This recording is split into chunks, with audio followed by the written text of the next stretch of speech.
ஓம் ஸ்ரீ மகாபெரிவா சரணம். பெரிவா கடாட்சம் பரிபூர்ணம். ஜெய ஜெயசங்கர ஹரஹர சங்கர. பெரியவாளை கேட்டுக்கிட்டே இருக்க தோணுது நிகழ்ச்சிக்கு எல்லோரையும் வரவேற்கிறேன். இன்றைக்கி நம்ம பார்க்க போகிற பெரியவாளோட அற்புதத்தோட தலைப்பு மழலை தெய்வம். புதுவை வானொலி நிலையத்தில் திரு டிவிஆர் சாரின்னு ஒருத்தர் வேலை பார்த்துட்டு இருந்தார். அப்போது பாண்டிச்சேரி கோபால் ஐயர் அவரை மகாபெரிவாளை பார்க்க அழைச்சின்னு போகிறார். இந்த தரிசன பாக்கியம் கிட்டிடுதேன்னு நினச்சி கோபால் ஐயருக்கு மனசால் நன்றி சொல்கிறார் சாரி. காஞ்சியில் இருந்த தன் குடும்பத்தினரை பார்க்க வாரந்தோறும் இவர் வர்றதுண்டு. மாதந்தோறும் கோபால் ஐயர் பாண்டியில் அவகந்தி ஹோமம் பண்ணிவிட்டு பிரசாதத்தை ஸ்ரீ பெரியவாள்கிட்ட கொடுக்க வர்றது வழக்கம். அப்படி வரும்போது அவர் ஒரு தனி பஸ் ஏற்பாடு பண்ணிட்டு அதில் சாரியும் மற்ற வானொலியில் வேலை பார்க்குற எல்லாரையும் கூட்டிகிட்டு வர்றது அவரோட வழக்கம்.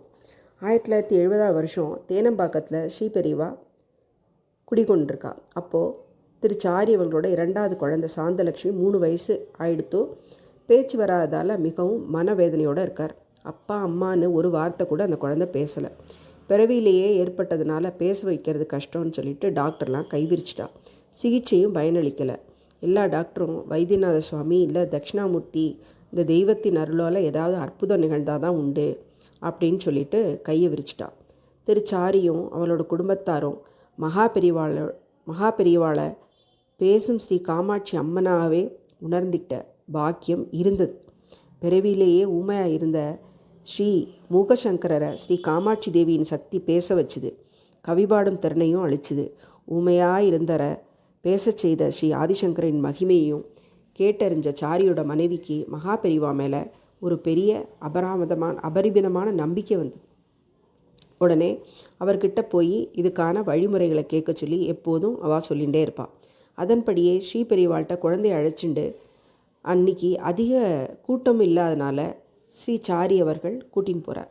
அப்போ அங்கே பாலு, ராமமூர்த்தி, குமரேசன்னு மகாபெரிவா கிட்ட ரொம்ப கைங்கரியம் பண்ணுறவா மட்டுமே அங்கே இருந்தா. சாரி வந்திருக்கார் அப்படின்னு பாலு அவர்கள் மகாபெரிவாட்ட சொல்கிறா. உடனே தன் அழுட்பார்வையால் பார்த்த அந்த தெய்வம், அது யார் அந்த குழந்தை அப்படின்னு கேட்குறார். அடியனோட குழந்தை தான் சுவாமி, பேச்சு வரல, பெரியவா அனுகிரகத்தால் பேசணும், என் அகமுடையாள் உங்கள்கிட்ட பிரார்த்திக்க சொன்னா அப்படின்னு சொல்கிறார். ஏன் உனக்கு அந்த ஆசை இல்லையா அப்படின்னு பெரியவா கேட்டவுடனே பதில் சொல்ல முடியாமல் நிற்கிறார் சாரி. நன்னா பேசுவா, நிறைய பேசுவா, போயிட்டு வா அப்படின்னு பெரியவா ஆசீர்வாதம் பண்ணி அனுப்புகிறார்.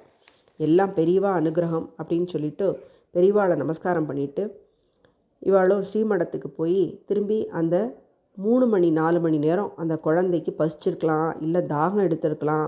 ஆனாலும் அந்த குழந்தை ஒன்றுமே பேசாமல் பெரியவாளோட மகிமையால் அமைதியாக ஏதோ அற்புதத்தை நிகழ்த்தின்னு இருக்கிறது போல் குழந்தை ஆற்றுக்கு வர வரைக்கும் ஒரு சத்தம் போடாமல் சமத்தாக இருக்குது.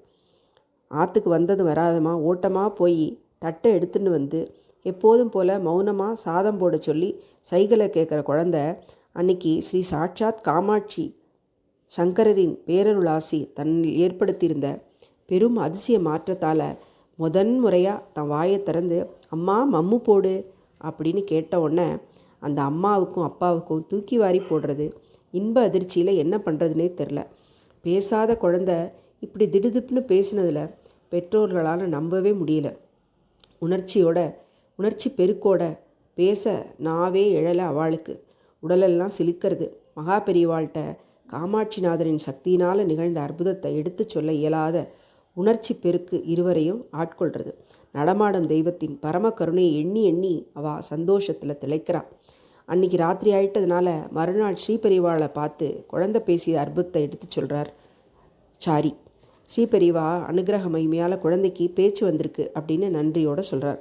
பேசும் தெய்வம் நன்னா பேசுவா, நன்னா இருப்பா அப்படின்னு ஆசீர்வாதம் பண்ணிட்டு, நீ ஒரு காரியம் பண்ணு, காமாட்சி கோயிலில் நவராத்திரியில் ஜானகிராமையரும் டாக்டர் ராஜப்பாவும் கச்சேரி பண்ண ஏற்பாடு செஞ்சுட்டு வா.